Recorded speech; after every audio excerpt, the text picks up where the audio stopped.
This is a little screen recording on how to use Gimp to do a little photo enhancement. Here we will select this file image. We'll right click and open with, and I'm going to use this version of Gimp.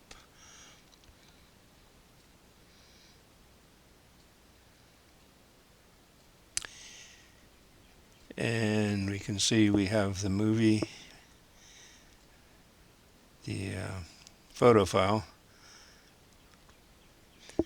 appear here, and the colors look a little bit washed out to me. So let's go up here to colors and levels and click on auto, and it didn't make much difference, but you see these sliders here. This is for dark cutoff, mid-tone cutoff, and light cutoff. I usually have the most success with moving this one. See how that got a little darker? Seems to pop more. We can drag this one in a little bit, make it a little bit lighter across the board, but then we can actually bring back some of the contrast. So that seems to be a little bit better. So I will click OK. And at this point, we can do a file, and we can either overwrite the current picture, clicking on that, and since it's a JPEG, there's a bit of a quality parameter. I often just drag that up to 100% and then do the export. You follow the progress down here. Now that photo has been saved over the original. You have lost the original. So it's kind of important to remember. I always do this on a copy of the file. If you noticed in the directory, I have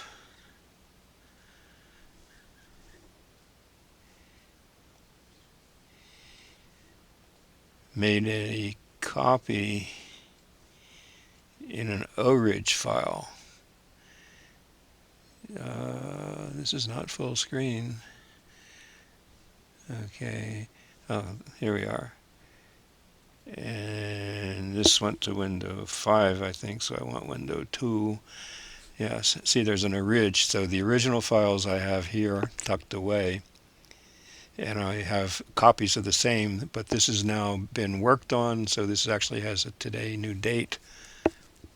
And let's go back here to this. Now, if we're going to include this in a black and white page in a book, for example, we can go to image and mode and convert it to grayscale. And boom, you can watch the colors drain right out of the picture here.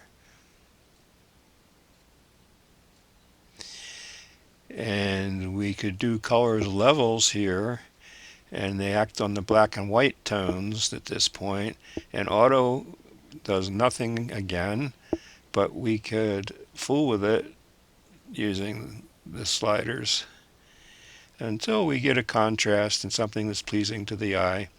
It's an art, not a science. And when we're happy, we can click on OK, and now we can save it. Now, actually we have to export it or overwrite it as a JPEG. I have to point out that save means something special in Gimp. Save means save it as a set of Gimp parameters, which are .xcf files.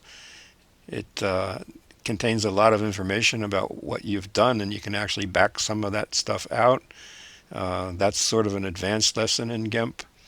So either you just want to overwrite the file and save it back as a JPEG, and the same difference would be export as, but here you can control the name of the file if you wish.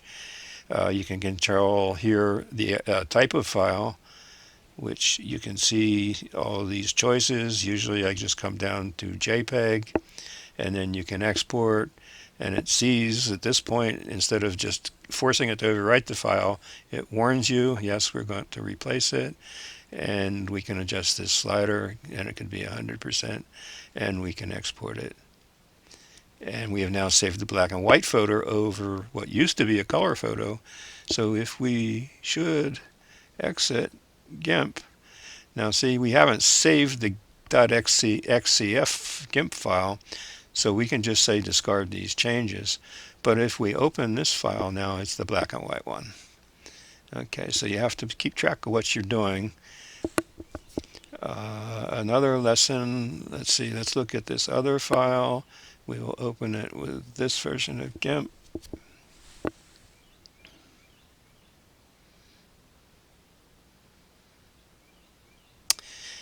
Now this is a good example. It sees that there's a parameter in there that says that the file is rotated. Do you want to make it right side up? Yeah, let's do the rotation. So click on rotate. It will rotate it for us. Okay, now this is really a black and white photo. It will center it here in a second. There we go. You can see that a photo has caused a perspective problem. Not good, rather extreme, but I'll show you how to deal with it, usually for smaller cases. One thing, you can adjust the view size. If you go view and zoom, you can fit the image in the window, which is full, but we're going to need handles to drag this perspective scale. So in this case it was probably okay, but I'm just going to show you. I'm going to step down one. This is at 21. Let's go to 12.5. Okay, and then go to Tools, and we want to transform the picture, and we want to use the perspective transformation. So now hatch lines will appear here, and these corners are handles you can drag. Now we want to do our best to straighten that out because it's quite distorted. So we can drag that over, and at some point it's so extreme that it's really not good, but we can make it so that when we crop it, it will be rectangular. Now this bows in, so let's drag that out some, and now that's approximately level. Okay, so we have something that we could crop here into a somewhat decent rectangular photo. So now we want to make the actual transformation, so we click on transform. The hatched lines will disappear and the transformation will happen before your eyes.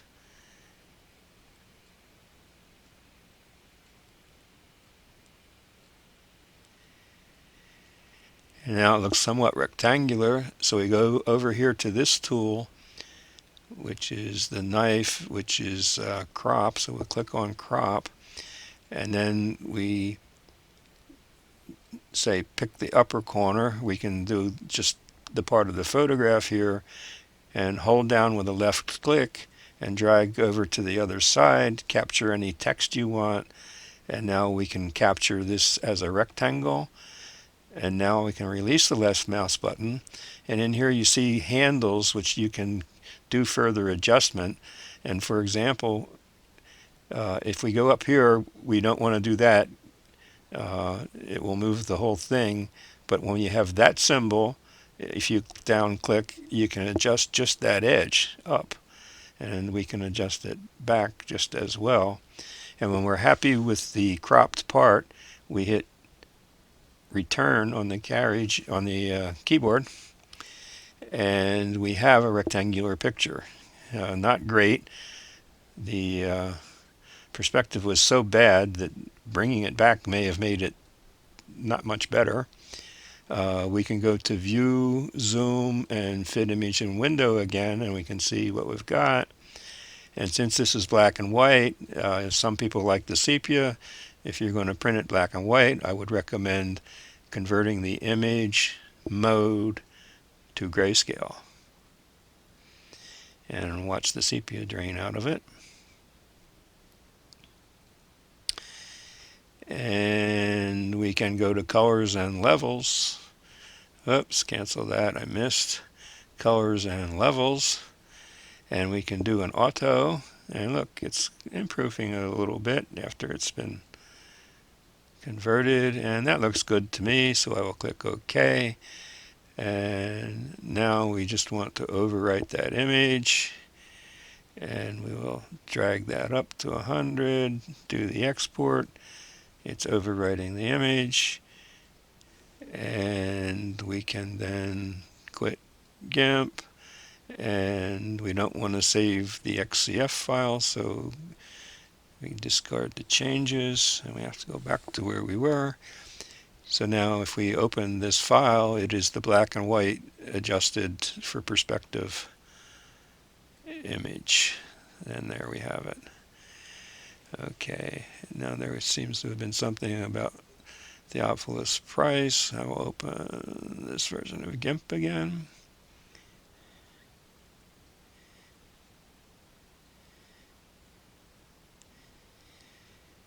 It will center him in a moment. And I think this probably just we want to convert to grayscale. Leave it pretty much as is, but let's have a shot at colors, levels, auto. Made some improvement. I might want to drag this in a little bit to lighten it up there, and then drag this one to the right to darken it for some contrast.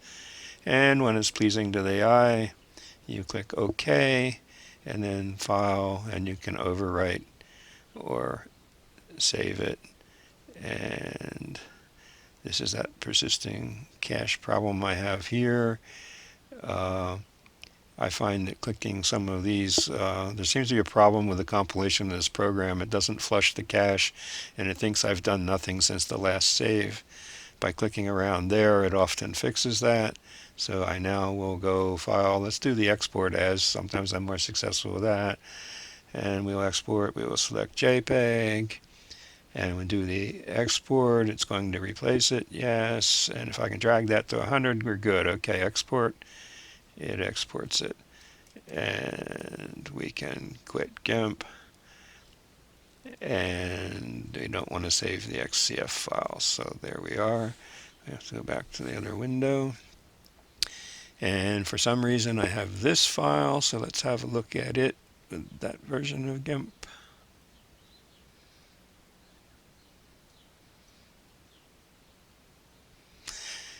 Yes, it's just a standard thing. We'll do the view zoom to fill the window. We're going to go for a black and white version. Well, let's look at the colors. Let's see if colors, levels, if we can auto enhance that. See, there's a little change that I saw.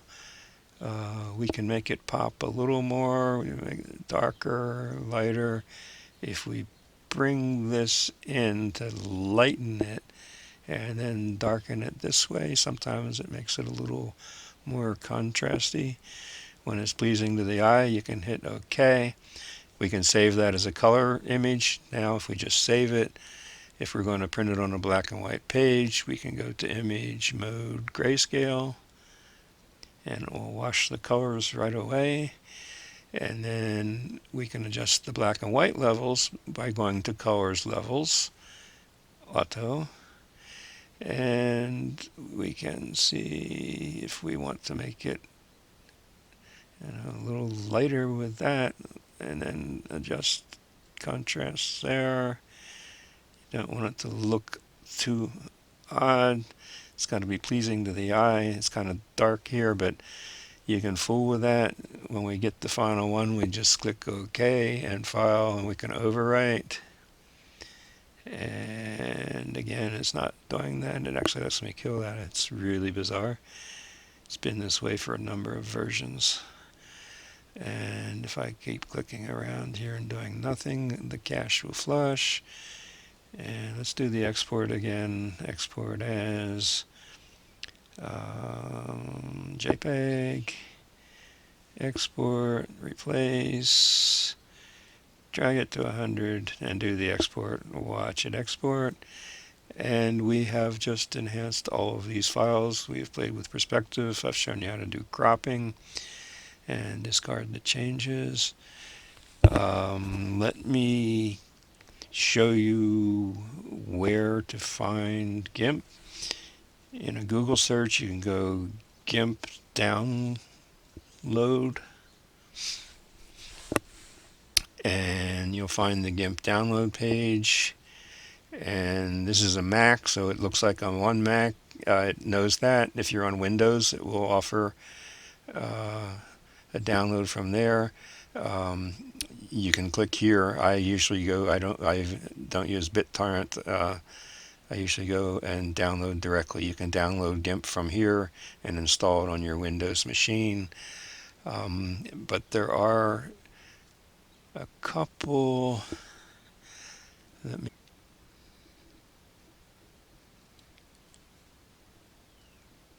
It turns out if you download a current version of GIMP, it isn't exactly the same version that I used in this video.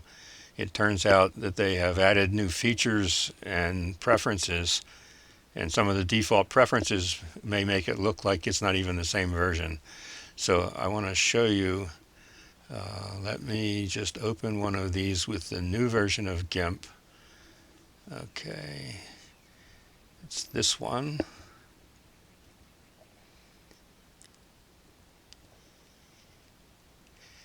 And point out a few things that will make it look more like this video. First, under Windows, there's a thing here called single window mode.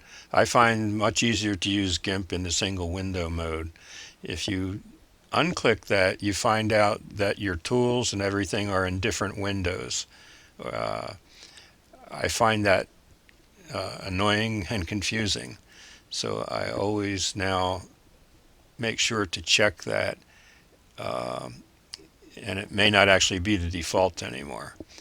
And you'll see how the picture is no longer centered. When I switched and switch back, I can fix that by going to View, Zoom, Fit Image in Window, and we're back. The other are two preferences. Now up here under the GIMP program name, at least on the Mac version, under Preferences, there's interface preferences, there's the theme.